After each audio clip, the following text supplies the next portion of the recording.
The definitions for loading have been established for years. Immediate, conventional is greater than 2 months.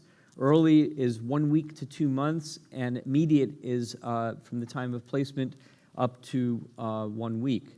And if you look at it along a graph, it's up to 1 week is immediate, early is anywhere in the middle here, conventional, and then you can go ahead and place your restoration.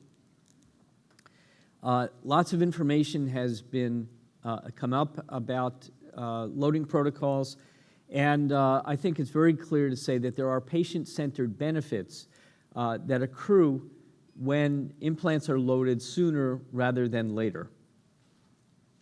And I think it's our job as clinicians and in recommending treatment for our patients to figure out where on the scale of benefits and risks do the various loading protocols and patient benefits, how do we weigh those and how do we make some of those decisions?